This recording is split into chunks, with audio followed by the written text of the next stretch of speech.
Muito bem, meus queridos, minhas queridas, uma boa noite a todos e a todas. Boa noite, pessoal! Assim, ó, que eu gosto, com alegria, não é? Com amor.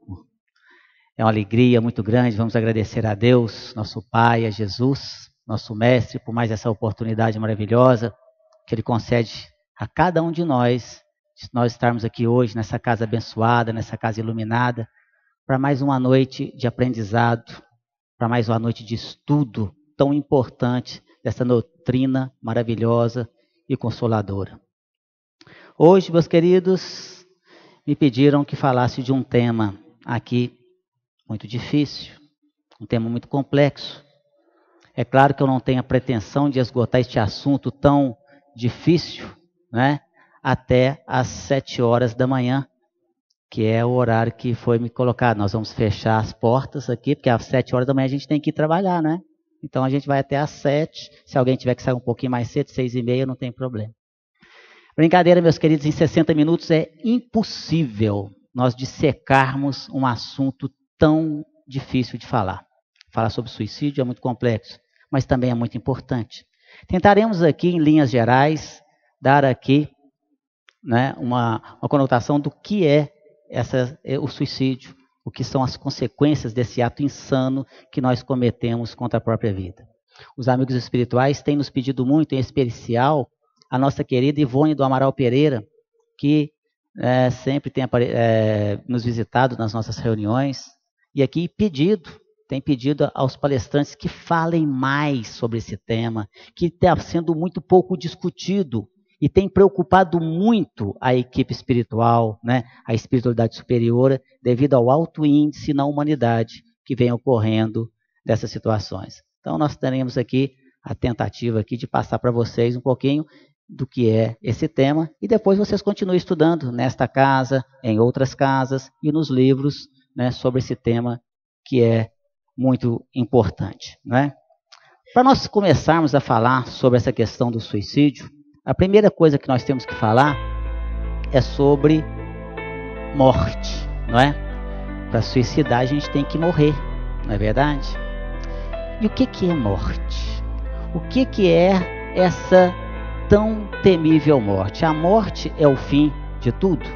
E nós vamos ver aqui que a morte nada mais é do que a simples e natural cessação das atividades orgânicas do corpo físico, ou seja, o nosso corpo físico ele para de funcionar. A morte natural, ela se dá pelo esgotamento da vitalidade orgânica dos fluidos vitais necessários ao funcionamento das atividades do corpo físico. Os amigos espirituais fazem uma analogia interessante, que é como uma lâmpada que vai se apagando pela falta de energia elétrica. Diferente do suicídio, que nós vamos analisar aqui agora há pouco.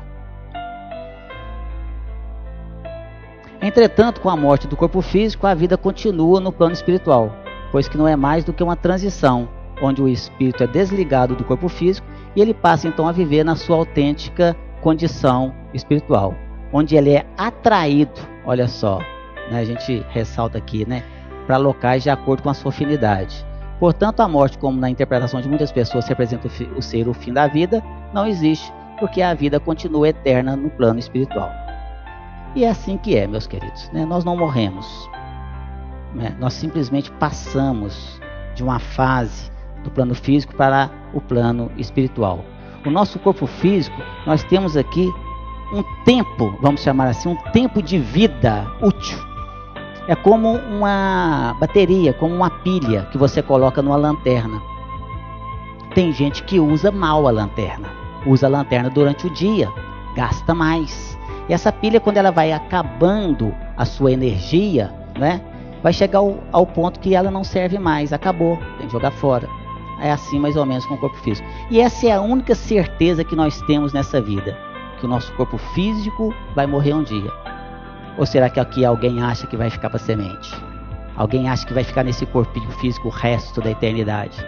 Não vai. 70, uns 80, outros 90 anos para mais alguns, 90 e poucos, 100 até, tem gente que chega no 100, tem uns que passa do 100, não é? Que caquinho, velho, tá custando querendo andar, custa arrastando, mas não larga. O corpinho é meu, é o apego de tal maneira, tá lá custando, né? Como o Tiago colocou aqui na reunião de estudo agora há pouco, né? Tá precisando de otorrino, né? Que é, como é que é, Tiago? Deus tá chamando, né? E ele não tá ouvindo, né? Então tá mais ou menos assim. Mas vai chegar uma hora que vai desencarnar. Ninguém aqui já foi em alguma festa de aniversário? Ah, eu fui numa festa de aniversário ontem. Quantos anos que eu estava fazendo? 180. Não existe. Porque isso é contra uma lei natural, uma lei divina, portanto, né? Então todos nós vamos desencarnar mais cedo ou mais tarde. Isso é uma realidade, não é? E o nada? O nada existe? Olha só. O nada não existe, meus queridos. Esta visão, esta versão de que não existe nada após a morte não é verdadeira, porque o espírito é imortal e sobrevive à morte do corpo físico. Essa versão do nada é uma visão materialista. Nós vamos olhar na codificação espírita, né? Quando Allan Kardec, ela está muito clara essa questão nas páginas, principalmente do livro O Céu e o Inferno. Esse livro, que foi o 4º livro codificado por Allan Kardec em 1865, ele nos retrata também, chamado esse livro, A Justiça Divina segundo o Espiritismo. Na sua segunda parte, ele coloca para nós o relato de vários espíritos que são evocados nas reuniões mediúnicas que Kardec dirige, né? Inclusive os espíritos de suicidas. Então é um livro que não pode faltar na nossa cabeceira. É um livro para não ser lido, mas é um livro para ser estudado e sempre. E quando nós morremos, nós vamos para algum lugar no espaço? Olha só. Com certeza sim, nós somos atraídos, conforme nós afirmamos agora há pouco, né, para aqueles lugares onde nós nos afinizamos. Ou seja, se tivermos sido pessoas que praticamos o bem, esforçando para seguir os ensinamentos do Cristo, estaremos em locais bem agradáveis, como as metrópoles, né, as colônias no plano espiritual. Entretanto, aquelas pessoas que agiram de forma contrária aos preceitos de Jesus, praticando o mal contra os seus semelhantes e contra si mesmo, né, através dos vícios aqui, por exemplo, esses espíritos, quando se desencarnarem, ficarão em zonas de sofrimento, que nós denominamos aqui de umbral ou zonas umbralinas, ou mesmo vagando entre nós aqui encarnados, que se afinizam com aquelas práticas dos vícios, por exemplo.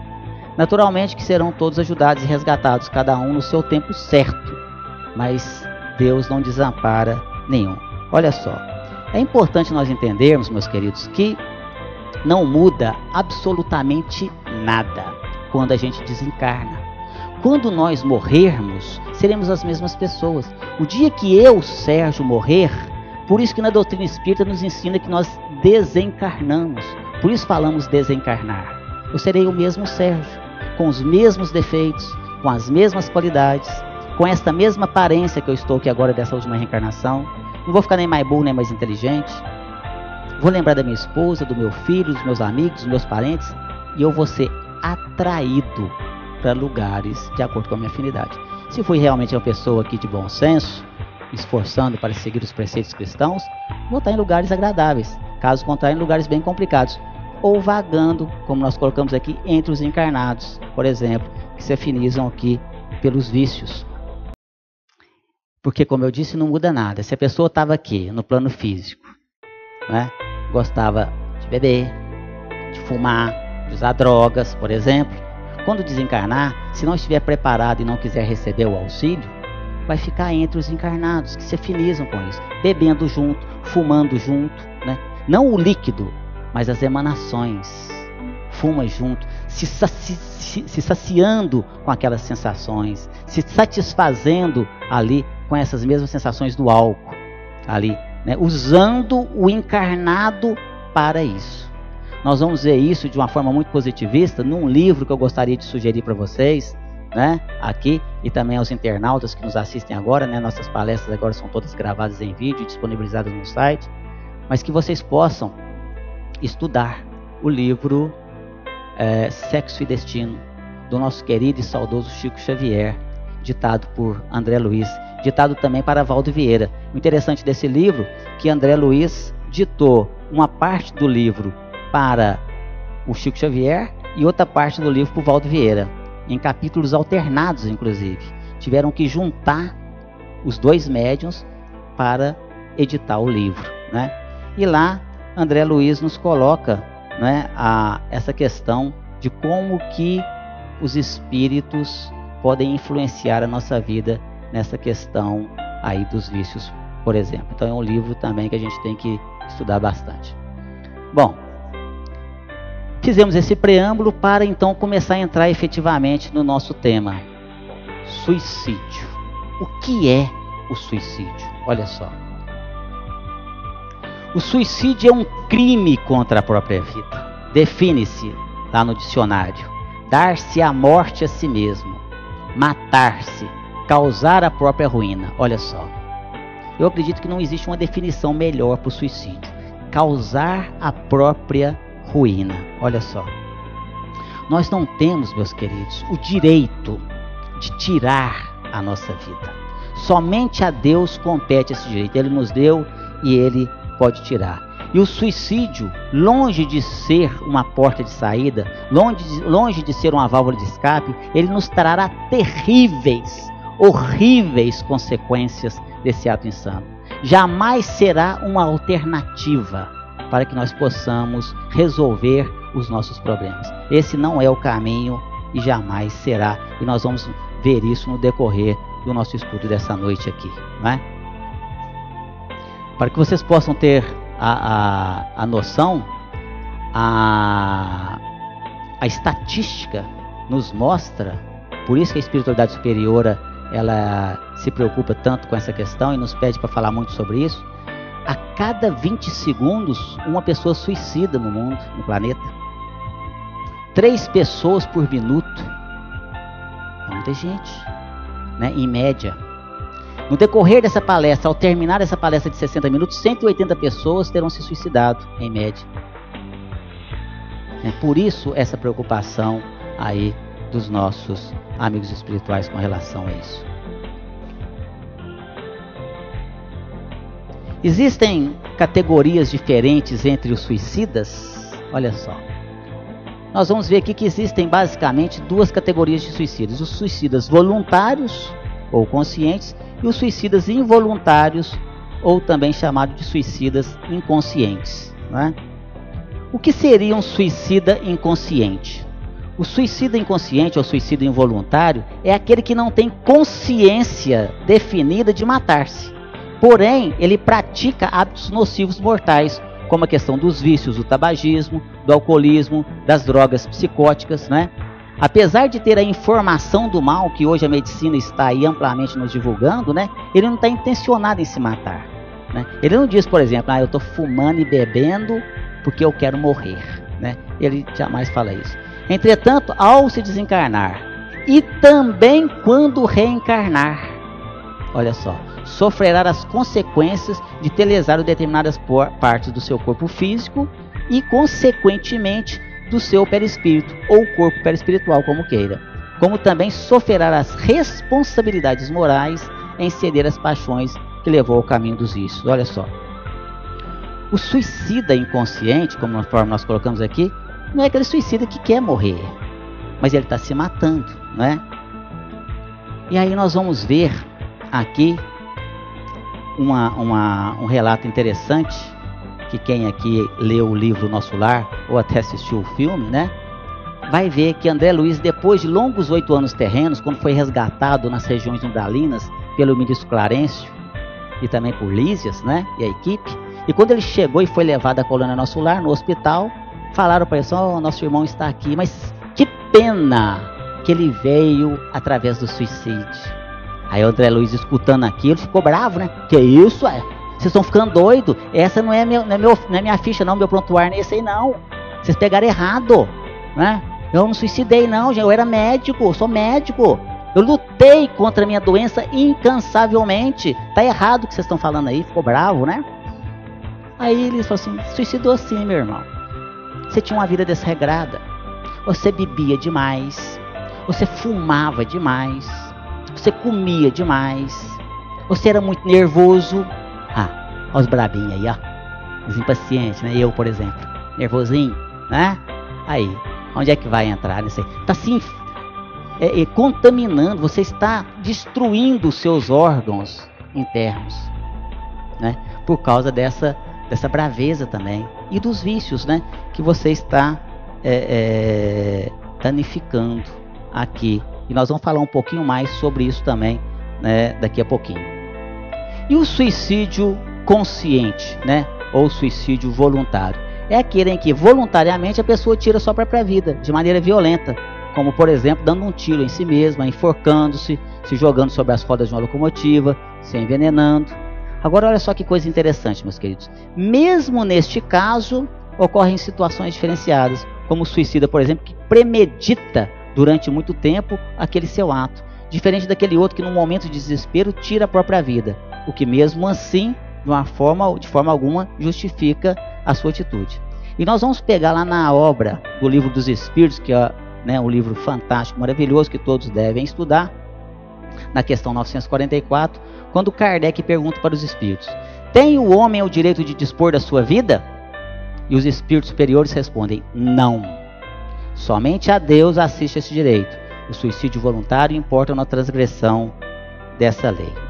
Então tudo tem os seus atenuantes, mas sempre será considerado suicídio, né? Tem aquele que, num ato de desespero, né, e vai lá e pá, dá um tiro na cabeça, se enforca. E tem aquele que premedita durante meses, faz parecer um acidente, né? Ele programa o seu suicídio para parecer um acidente, para não deixar aquela situação constrangedora para a família. Tem um caso interessante de uma cidade próxima aqui de Divinópolis que aconteceu, de um dentista. Ele começou a perder a visão, né? Começou a ficar cego. Ele gostava muito da sua profissão. Ele já não começava mais a dar conta de trabalhar e começou a entrar numa depressão muito grande. Então ele chegou e foi numa funerária, olhou ali, né? Foi no velório, analisou. Depois chegou na funerária e falou assim: olha só, quando eu morrer, eu quero ser enterrado nesse caixão aqui, ó, nesse caixão, e eu quero ser velado lá naquele lugar lá. E foi lá e deu um tiro na cabeça, né? Ele programou tudo aquilo no desespero, coitado, né? Então que Deus tenha piedade desse nosso companheiro. E qual que é a primeira impressão de um suicida? Quando ele chega no plano espiritual, o que ele sente, o que ele vê, né, ali? Olha só. E nós vamos ver no livro maravilhoso, que é o livro Consolador, psicografado pelo nosso querido e saudoso Chico Xavier, e ditado por Emmanuel, na sua questão de número 154, quando Emmanuel coloca assim: a primeira decepção que os aguarda é a realidade da vida que não se extingue com as transições da morte do corpo físico.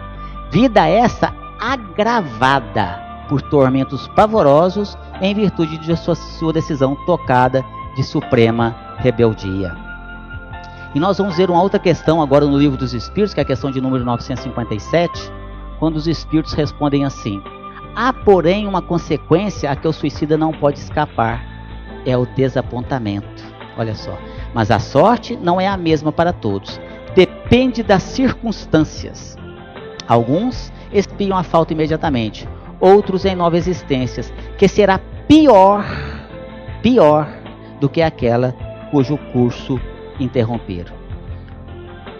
O suicida, quando ele chega no plano espiritual, naquela condição, né, ele vê que não morre. Ele quer morrer, mas não morre. Esse é o maior desapontamento dele, né? E a gente vê isso, infelizmente, acontecer muito nas reuniões mediúnicas. Isso chega a ser rotineiro, infelizmente, de entidades que estão chegando num desespero tão grande que nos corta o coração de dó dessas pessoas, desses espíritos, né, que estão ali se manifestando, pedindo pelo amor de Deus para morrer. Mas eu quero morrer, eu não morro. Eu pensei que eu ia morrer, que eu ia resolver meus problemas, que eu ia acabar com aquela lamúria. Agora eu estou numa situação muito pior. Eu estou num sofrimento terrível. E quando a gente fala assim: meu querido, mas a gente não morre. Mas e a minha vontade, onde é que fica? Não, nesse caso o livre-arbítrio não funciona, né? Nós não temos aqui, a gente não morre até onde a gente conhece, tá certo? Pior do que isso, é que o espírito sente no plano espiritual as mesmas sensações daquele momento que o levou ao suicídio. Então ele sente ali a corda o enforcando, né? O estampido da arma, segundo após segundo, da bala entrando na sua cabeça, e ele ouvindo o disparo e o sangue escorrendo ali, direto, sem parar. A queda livre, a cada segundo, cada segundo, né? Ali naquela situação. A dor no estômago do veneno tomado. Então isso é muito triste, né? O médium, a hora que chega, ele passa mal, né? O orientador da reunião mediúnica, ele tem que ser rápido ali para que as energias, o choque anímico possa libertar, quebrando aquela cristalização mental que o espírito se encontra, porque ele está cristalizado ainda naquele momento. Ele está fixo naquela ideia de que aconteceu, né? Com a corda o enforcando ali naquele momento. Tem um caso interessante que aconteceu comigo, né? Que se não fosse tão trágico, seria até muito engraçado, né? Quando eu começava nas reuniões mediúnicas, né, estudava bastante, estudava muito, né? Mas eu estava lá então como auxiliar do dirigente. Aqui eu aproveito para deixar registrado aqui, né, o meu agradecimento eterno ao meu grande amigo, o Sr. João Balbi, que aqui se encontra presente, nos honrando com a sua presença, que me ajudou muito, me ensinou muito e tem me ensinado muito até hoje, me ajudado muito nessa casa aqui. E na época ele me ensinou tudo que eu sei, né? Lá na reunião mediúnica. Então, quando eu estava lá orientando os espíritos, e o espírito manifestou, né? Eu estava iniciando ainda, né? Muito sem experiência.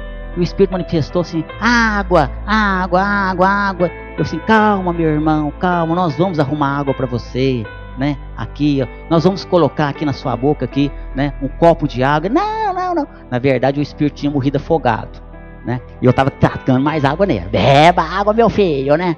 E o homem daquela, né, situação lá. Mas são os ossos do ofício, né? Para quem está aprendendo, a gente tem que passar por isso aí. Hoje a gente vai tendo a intuição, vai aflorando mais, né? Ali você acaba tendo a sua percepção ali dentro, ali sabendo lidar com a situação. Mas o coitado, imagina o sofrimento desse espírito vendo a água passar por cima do seu corpo, segundo após segundo, ali naquela situação. É realmente muito triste, né?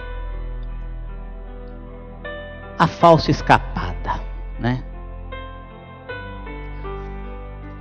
O que pensar do suicida que tem como objetivo escapar das misérias e das decepções da vida? Olha só.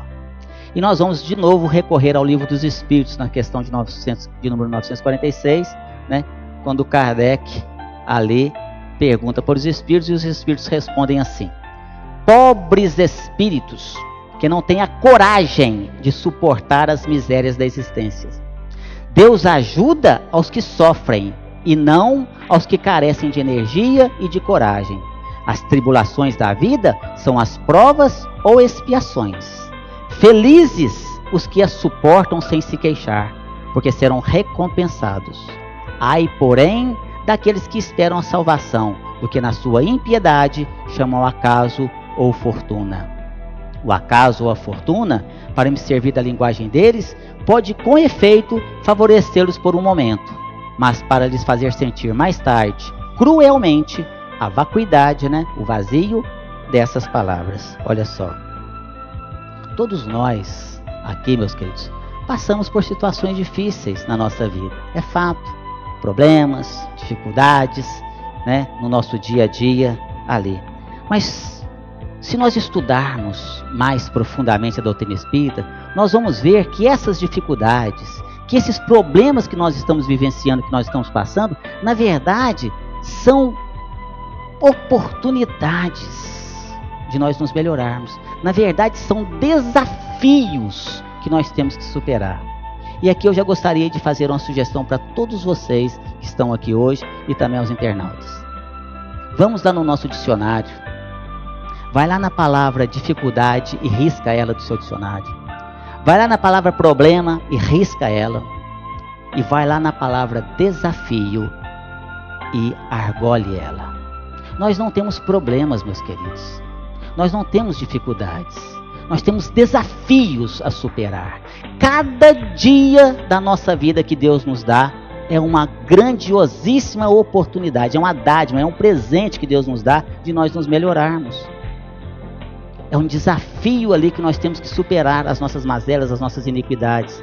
Defeitos temos e temos que superá-los, vencê-los. E é através da existência corporal que nós vamos conseguir vencer cada dia esses desafios. Para que quando nós retornarmos ao plano espiritual, nós não nos envergonharmos de nós mesmos perante a nossa própria consciência. Porque é ela que vai nos cobrar. Não é Deus que vai estar lá apontando o dedo para nós. Não vai ter Jesus lá apontando para nós, nem o nosso Espírito protetor, não. Somos nós. Quando a ficha cair, meu Deus, o que eu fiz da minha vida? E pede, aí eu imploro uma nova oportunidade, né?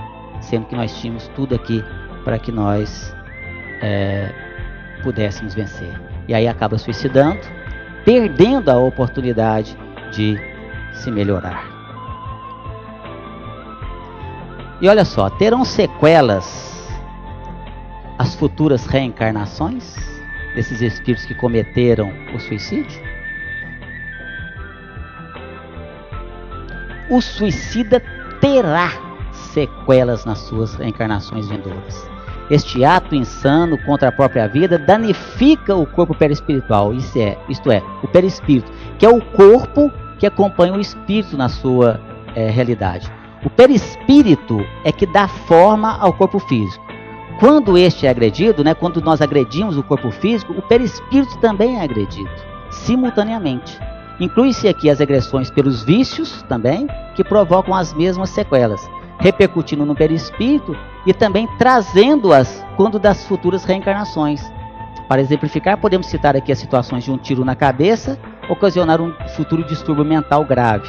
O uso do veneno poderá render sérios problemas digestivos ou no sangue. E as opções pelo enforcamento ou afogamento trarão reações correlatas aos sentidos comprometidos. Nada é regra geral, mas existe a certeza de que o suicida trará sequelas na sua vida futura. Eu não tenha dúvida disso, meus queridos. Não é regra, mas a pessoa que deu aqui um tiro na cabeça vai ter problema, né? Não é porque todo mundo aqui que está com problema mental, que a gente vê, que deu tiro na cabeça, não. Cada caso é um caso. Não existe nada igual, né? Mas uma coisa nós podemos afirmar para vocês.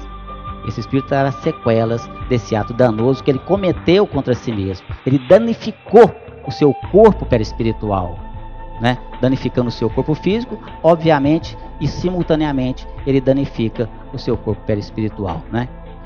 Mas não é só o suicida consciente, não. Esse que dá o tiro na cabeça, por exemplo, que bebe veneno e se enfoca. É o suicida inconsciente também.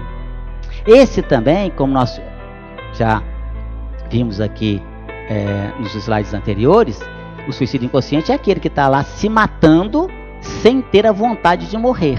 Ele está bebendo, ele está fumando, ele está usando drogas, né? Ele está se matando. Tem a consciência disso, porque é uma pessoa inteligente que está vendo isso. Hoje nós temos aí uma mídia fantástica, né? A evolução tecnológica nos avisando pela medicina o tanto que o fumo é prejudicial, o tanto que a bebida é prejudicial, o tanto que as drogas são prejudiciais, né? E a pessoa continua usufruindo disso daí, né? E vai passar aperto, né? Vai sofrer e vai sofrer muito. Eu digo que sofre 3 vezes. Essa é a verdade. Porque olha só, a pessoa está aqui, está fumando, bebendo, né? Aí contrai um câncer, né? O cigarro destrói o corpo físico. Aí sofre aqui no plano físico. Sofre, e o câncer vai corroendo ali o corpo físico, vai matando a pessoa aos poucos. E o cara vai sofrendo ali as prestações, até desencarnar num sofrimento muito grande. Chega no plano espiritual como um suicida, né? Aí sofre no plano espiritual, depois reencarna. Aí reencarna com problemas, né, ali físicos. E às vezes a medicina não explica e não tem condições e não sabe explicar por que às vezes uma criança nasce com problemas. Por exemplo, às vezes nasce lá uma criança lá em tenra idade, né, um recém-nascido, que tem problema no fígado, com aquela doença da... Como é que chama a doença do... Quem bebe demais no fígado? Cirrose, né? Aí nasce a criança com cirrose. Aí o médico fala, mas não pode. Aí chega, isso aqui é hereditário, né? A mãe e o pai bebe? Não, bebe não. E o avô e a avó bebe? Não, bebe também não. E o bisavô bebe? Ih, bisavô bebi, meu filho. Nossa senhora, bisavô bebia e comia garrafa de tirar gosto, né? É o dito cujo. Quem está reencarnando ali é o bisavô, né? Não deixa de ser hereditário, né? Entre aspas, tá certo? É a própria pessoa que está reencarnando ali com problemas. Por quê? E aí vai culpar quem? Deus? Deus, não sei o que, Deus é mau, né? Não tem misericórdia. Uma criancinha, tadinho desse menino. É uma criancinha agora, num corpo de criança, mas é um espírito milenar que está ali e que cometeu muitos atos contra ele mesmo, né? Então a gente hoje está colhendo o fruto do nosso próprio plantio. E o suicídio provocado ou o suicídio induzido? Olha só. O que poderá acontecer com a pessoa que provoca ou induz, né, o outro a suicidar-se? E de novo, nós vamos recorrer a essa obra magnífica que é o Livro dos Espíritos, na questão de 946, e que tem uma resposta, uma simples frase dos Espíritos que eles falam assim: ai deles, responderão como por um assassínio. Olha, isso é pesado, né? É como se praticasse um homicídio, matasse uma pessoa. Porém, é importante ressaltar que pode parecer que é atenuante, né, para o suicídio, mas nunca será considerado de peso fundamental, porque na verdade o desejo de se autoeliminar já existia de maneira inconsciente na mente do suicida. A responsabilidade indireta de outra pessoa poderá ser fator atenuante, mas o ato não deixará de ser caracterizado como um suicídio. Olha só, às vezes a pessoa já vem ali com essa predisposição, né, para o suicídio ali, porque já cometeu em outras existências anteriores. Alguém me fez uma pergunta ali: mas já está na programação que ele vai suicidar? Não. Ninguém vem para uma reencarnação com o objetivo de falir. Todo mundo reencarna para progredir. O suicídio ou outras situações que a gente acaba enveredando aqui é o nosso livre-arbítrio, né? Aí entra a nossa vontade, é você desistir. Mas você não vem, não, aos 35 anos está programado para dar um tiro na cabeça. Isso não existe não, gente. O espírito vem com essa programação no seu processo reencarnatório. Mas tem aquelas pessoas que induzem os outros a suicidarem. Essas, como nos ensina aqui os espíritos superiores, responderão como por um assassinato, né? É aquelas pessoas que só jogam as pessoas para baixo, né? Pessoas que, ao invés de elevar a autoestima da pessoa, de elevar a moral, de dar fé ali, né, na pessoa, não. Fica jogando a pessoa mais para baixo. A pessoa chega para o outro e diz assim: nossa, mas que vida sua, hein, filho? Puxa vida, Deus que me livre e guarde. Você sofre demais, né? Nossa Senhora. Não, eu não aguentaria essa vida não. Deus que me livre. Você tá doido. Você, nossa, não tem perspectiva de melhorar a sua vida não, hein? Se eu fosse você, eu até já tinha suicidado há muito tempo. Tem gente assim. E a pessoa que às vezes não tem o conhecimento, né, da doutrina espírita, e aí fica até de uma certa forma lógica para ela. Assim, peraí, eu estou num sofrimento aqui, que eu estou vendo aqui, que eu não vou melhorar de jeito nenhum. Para que eu vou continuar sofrendo então? Melhor suicidar mesmo, né? E acaba suicidando, esquecendo que, na verdade, aquele sofrimento, como nós colocamos aqui agora há pouco, né, são os desafios que ela tem que superar. E aí tem essas pessoas que vão jogando ali lenha na fogueira, né? Quer apagar a fogueira com gasolina, né? E aí joga a pessoa ainda mais para baixo ainda. Tem uma leitura que nós já colocamos aqui do livro, já sugerido aqui, livro Céu e Inferno. No capítulo 5, nós vamos ver lá, né, na segunda parte do livro. O livro é dividido em duas partes, né? A primeira fala da impossibilidade das penas eternas, do sofrimento eterno. E a segunda parte está lá os relatos dos espíritos nas suas mais diversas situações. Espíritos medianos, espíritos sofredores, espíritos vingativos e os espíritos de suicidas. É um livro que não podemos deixar de ler. E lá no capítulo 5 tem lá um capítulo interessante que conta a história de Luiz e a pespontadeira de Butinas. Quando então Luiz é namorado da moça e ele de poucas rendas, né?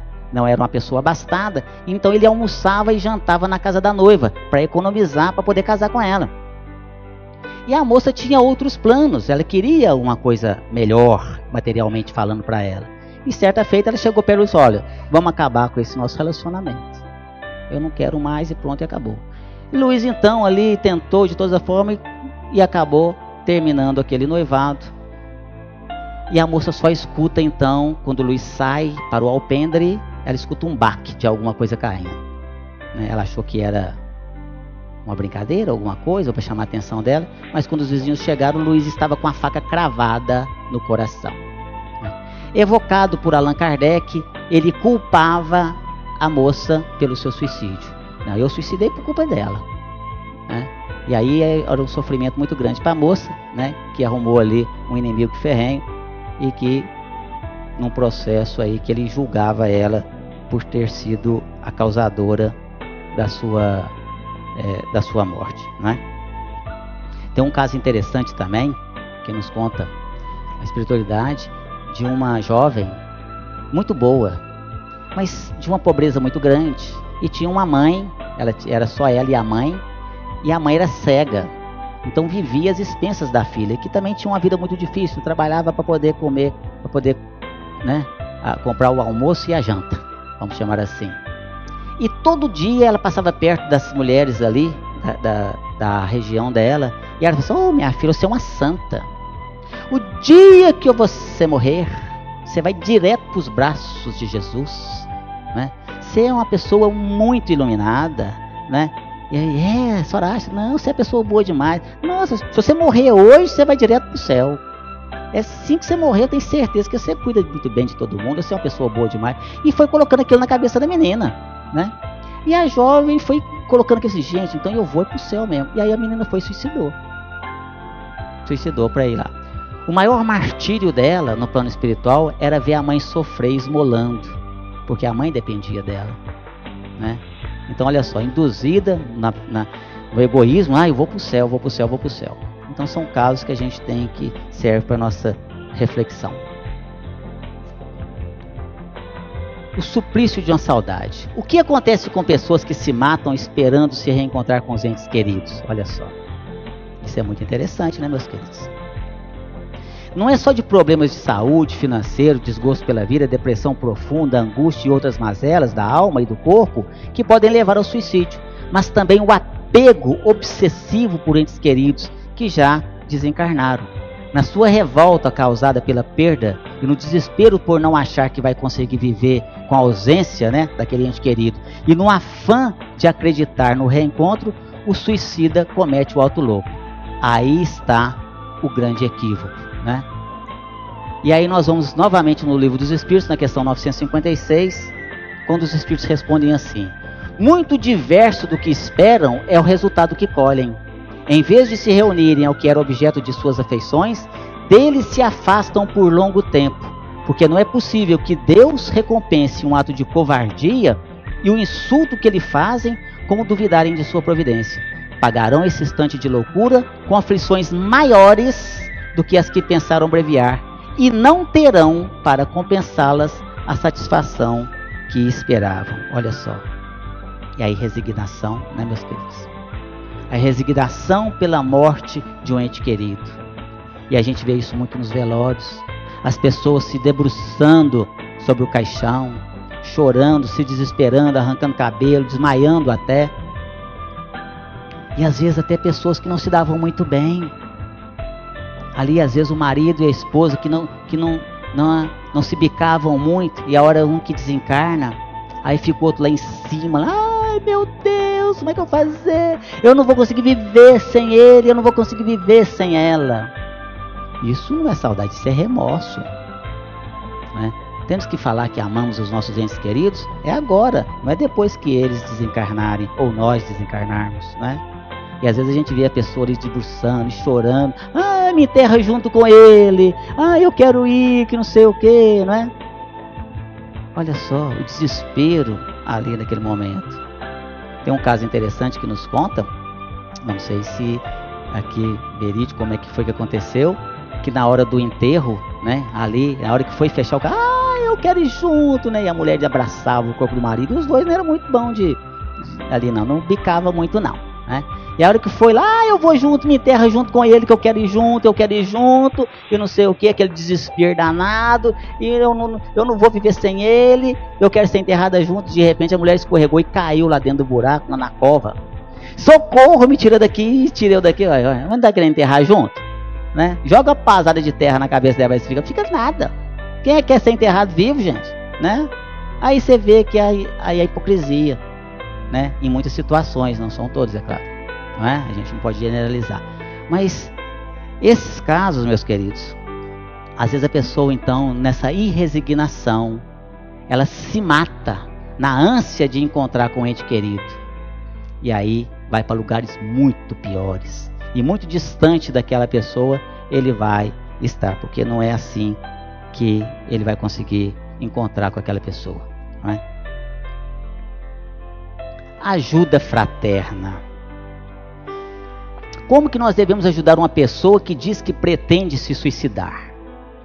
Olha só.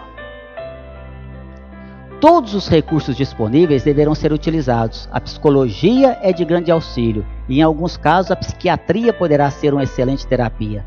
Mas é de fundamental importância o conhecimento da doutrina espírita, que será sempre o antídoto perfeito contra o suicídio, fortalecendo no homem a ideia de Deus e mostrando que a vida não tem fim.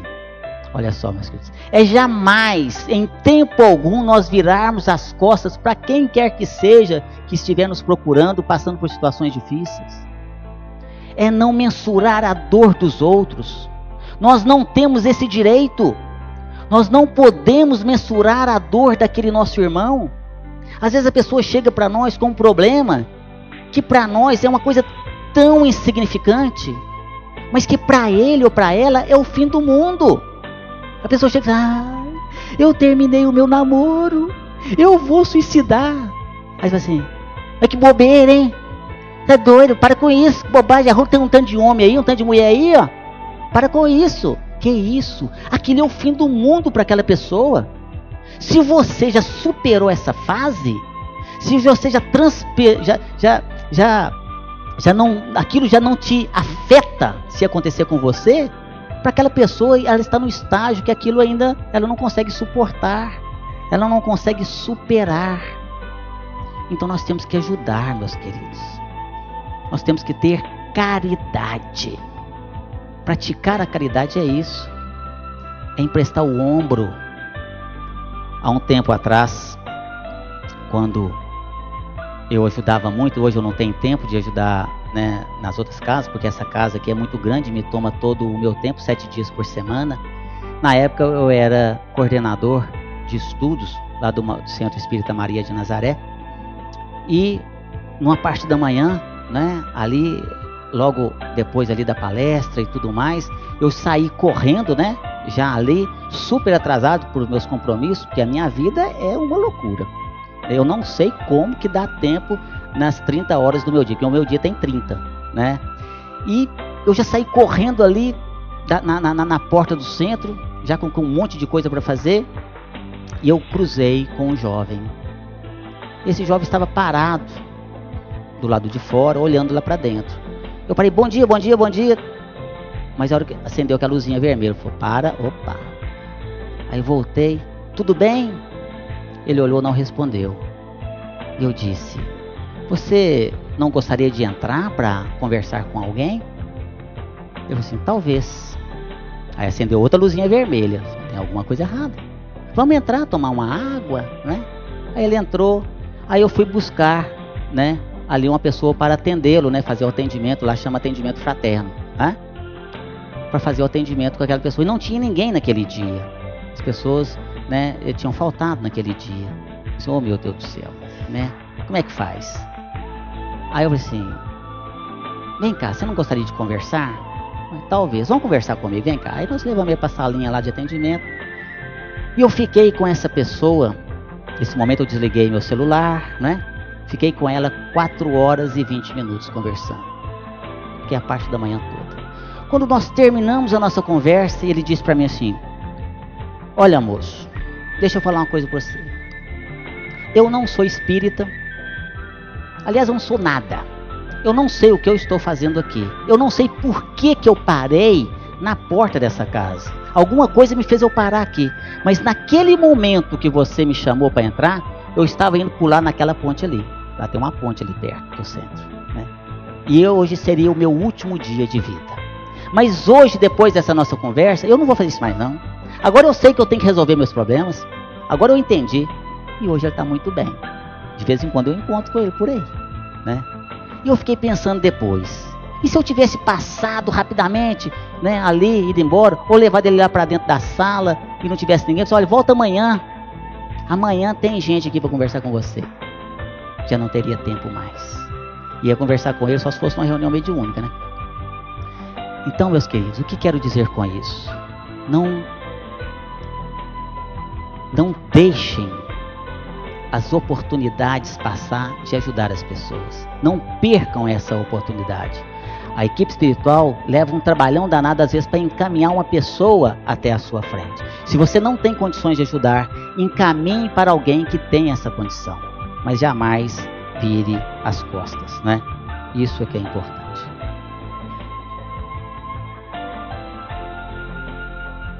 Olha só, tem uma passagem muito bonita e muito profunda de um poeta português, Antero de Quental. Antero de Quental foi um poeta português e ele suicidou. E depois de um tempo, né, longo, quando ele teve condições de manifestar, ele deixou a seguinte mensagem. Essa mensagem está no livro Do País da Luz e Martírio de um Suicida. E ele fala assim: os maiores martírios da terra são doces consolações em comparação com os mais suaves sofrimentos de um suicídio. Olha só. A pior desgraça que pode acontecer na face da terra, a pior da pior coisa que pode acontecer, é uma doce consolação se nós compararmos ao mais suave sofrimento de um suicida. Então, meus queridos, eu não sei, em palavras aqui, falar para vocês o que é sofrimento de um suicida. Não tem como eu me expressar, né? Eu sei de uma coisa: é muito grande o sofrimento, né? É muito grande. E jamais será aqui uma válvula de escape. Eu sei aqui que todos nós temos dificuldades. Eu sei que todos nós aqui temos problemas. Mas como eu disse, vamos mudar isso para desafios. Cada um aqui tem sua cruz para carregar. Mas Deus, na sua infinita misericórdia, na sua infinita justiça, na sua infinita bondade, jamais, em tempo algum, Ele dá uma cruz mais pesada do que a gente dá conta de carregar. É a do peso certo. Mas vou dizer uma coisa para vocês: tem gente carregando cruz muito, mas muito mais pesada do que a gente pode imaginar, que provavelmente nós não daríamos conta de suportar. Eu quero passar para vocês algumas imagens fortes, imagens realmente chocantes, mas que é a realidade da vida que acontece ainda no planeta Terra, nesse estágio evolutivo que nós nos encontramos. Então, meus queridos, eu vou pedir para que vocês possam abrir não só as suas mentes, mas abram os seus corações para o que a gente vai ver aqui agora. E nós vamos ver então, será que a gente está sofrendo? Não é?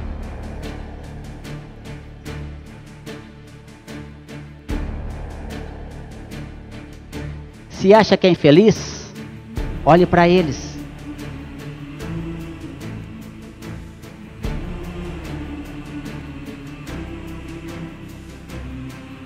Se acha que seu salário é baixo, que tal dela?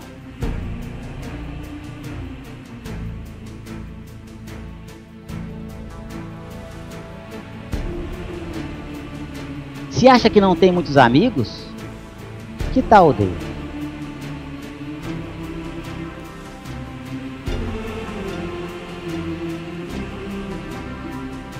Quando pensar em desistir, pense neste homem.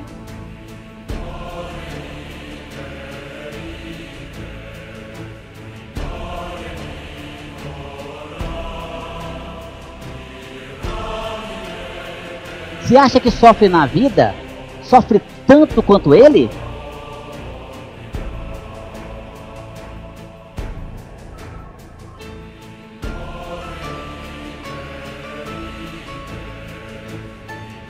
Se reclama sobre o seu sistema de transporte, que tal o deles?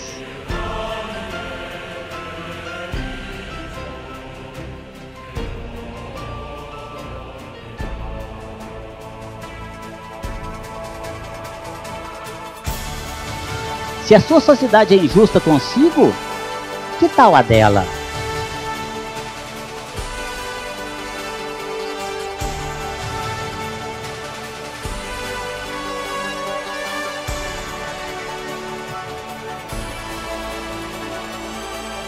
Estudar chateia-te? A eles, com certeza, não.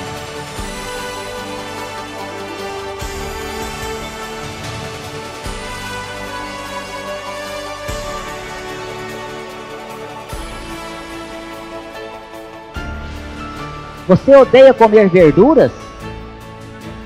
Eles morrem é de fome.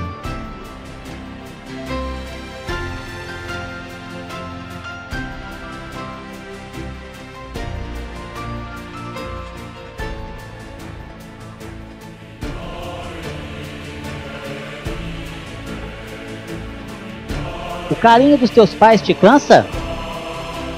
Eles não têm nenhum.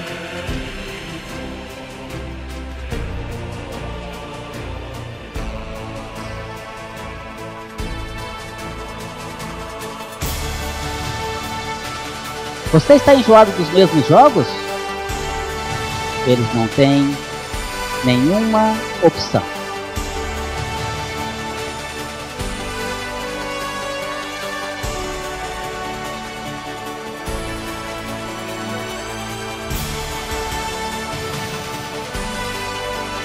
Alguém te deu um Adidas em vez de um Nike? Ele só tem uma única marca.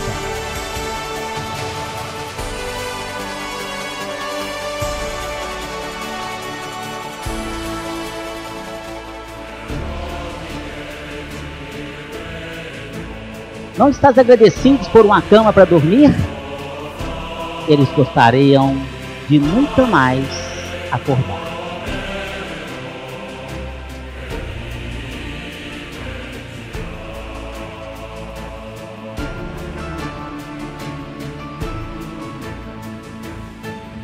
Meus queridos, será que depois disso tudo nós podemos reclamar da nossa vida?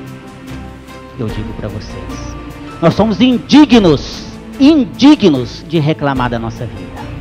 Nós não temos esse direito de reclamar da nossa vida. Nós deveríamos agradecer todos os dias a Deus pela grandiosíssima oportunidade que Ele nos dá a cada um de nós nessa reencarnação, nessa situação que nós estamos vivenciando aqui hoje. Eu quero crer e peço a Deus que todos nós que aqui nos encontramos aqui hoje possam, ao retornar aos nossos lares, possam encontrar então ali um teto que nos acolhe. Pode não ser uma casa própria, mas um lar que nos acolhe. Que não estejam morando aqui debaixo de pontes e de viadutos. Que possam, ao chegar no nosso lar, termos lá uma refeição que nos aguarda. Um arrozinho com feijão. Talvez não um manjar dos deuses da antiga Grécia, mas uma sopinha. Tomar um banho quente, uma roupa limpa, deitar com um cobertor que nos aquece. Retornar ao seio da nossa família. Talvez não aquela família que seria aquela ideal para nós, que nós gostaríamos de ter, mas é a nossa família. Porque tem gente, meus queridos, que gostariam e dariam qualquer coisa para estar no nosso lugar. Mas eu sei, meus queridos, que às vezes a nossa existência não é fácil. Sei, como disse aqui, das nossas dificuldades e dos nossos problemas no dia a dia. Mas olha só, meus amigos, Deus jamais desampara seus filhos. Deus jamais nos abandona. Jesus jamais esquece dos seus irmãozinhos menores. Os nossos amigos espirituais, o nosso espírito protetor está sempre atento às nossas necessidades. Não duvidem disso, meus queridos. Não duvidem disso. Eles estão ali atentos a nos auxiliar, a nos ajudar em tudo que for possível, em tudo que for permitido. E quando, então, nós acharmos que estamos jogados ao relento, eu quero encerrar com uma mensagem muito bonita aqui. Que possamos aqui encerrar com chave de ouro esse nosso estudo, com o coração elevado, com a mente elevada, com os pensamentos elevados em Deus, com a fé renovada. Eu quero mostrar para vocês uma mensagem muito bonita, de um espírito maravilhoso, Rubens Costa Romanelli, que quando aqui encarnado, divinopolitano da Gema, que foi morar em Belo Horizonte, e deixou para nós vários livros. O seu primeiro livro, O Primado de um Espírito. E na sua primeira lição, intitulada Quando? Quando? Filho meu, quando nas horas de íntimo desgosto, o desalento te invadir a alma e as lágrimas te aflorarem aos olhos, busca-me. Eu sou aquele que sabe sufocar-te o pranto e estancar-te as lágrimas. Quando te julgares incompreendidos que te circundam e vires que em torno a indiferença recrudesce, acerca-te de mim. Eu sou a luz, sob cujos raios se aclaram a pureza de tuas intenções e a nobreza de teus sentimentos. E quando se extinguir o ânimo para arrostares as vicissitudes da vida e te achares na iminência de desfalecer, chama-me. Eu sou a força, capaz de remover-te as pedras dos caminhos e sobrepor-te às adversidades do mundo. E quando, inclementes, te açoitares os vendavais da sorte e já não souberes onde reclinar a cabeça, corre para junto de mim. Eu sou o refúgio, em cujo seio encontrarás guarida para o teu corpo e tranquilidade para o teu espírito. E quando te faltar a calma, nos momentos de maior aflição, e te considerares incapaz de conservar a serenidade de espírito, invoca-me. Eu sou a paciência, que te faz vencer os transes mais dolorosos e triunfar das situações mais difíceis. E quando te debateres nos paroxismos da dor, e tiveres a alma ulcerada pelos abrolhos dos caminhos, grita por mim. Eu sou o bálsamo, que te cicatriza as chagas e te minora os padecimentos. E quando o mundo te iludir com suas promessas falazes, e perceberes que já ninguém pode inspirar-te confiança, vem a mim. Eu sou a sinceridade, que sabe corresponder à franqueza de tuas atitudes e à nobreza de teus ideais. E quando a tristeza e a melancolia te povoarem o coração, e tudo te causar aborrecimento, clama por mim. Eu sou a alegria, que te insufla um alento novo e te faz conhecer os encantos de teu mundo interior. E quando um a um te fenecerem os ideais mais belos e te sentires no auge do desespero, apela para mim. Eu sou a esperança, que te robustece a fé e te acalenta os sonhos. E quando a impiedade recusar-se a relevar-te as faltas, experimentares a dureza do coração humano, procura-me. Eu sou o perdão, que te levanta o ânimo e promove a reabilitação de teu espírito. E quando duvidares de tudo, até de tuas próprias convicções, e o ceticismo te avassalar a alma, recorre a mim. Eu sou a crença, que te inunda de luz o entendimento e te habilita para a conquista da felicidade. E quando já não provares a sublimidade de uma afeição terna e sincera, e te desiludires do sentimento de teu semelhante, aproxima-te de mim. Eu sou a renúncia, que te ensina a olvidar a ingratidão dos homens e a esquecer a incompreensão do mundo. E quando, enfim, quiseres saber quem sou, pergunta ao riacho que murmura, e ao pássaro que canta, à flor que desabrocha, e à estrela que cintila, ao moço que espera, e ao velho que recorda. Eu sou a dinâmica da vida e a harmonia da natureza. Chamo-me amor, o remédio para todos os males que te atormentam o espírito. Estende-me, pois, a tua mão, ó alma filha de minha alma, que eu te conduzirei, numa sequência de êxtases e deslumbramentos, às serenas mansões do infinito, sob a luz brilhante da eternidade. E é com esse sentimento, meus queridos, que eu gostaria de agradecer o carinho de vocês, as vibrações que emanaram para nós aqui, e pedir que possam ter fé, essa fé imorredora em Jesus, que possamos seguir firmes, fortes, para que possamos retornar ao plano espiritual como vencedores. Que Jesus possa abençoar a cada um de vocês, seus familiares, todos os seus entes queridos, hoje e sempre. Muito obrigado, meus queridos.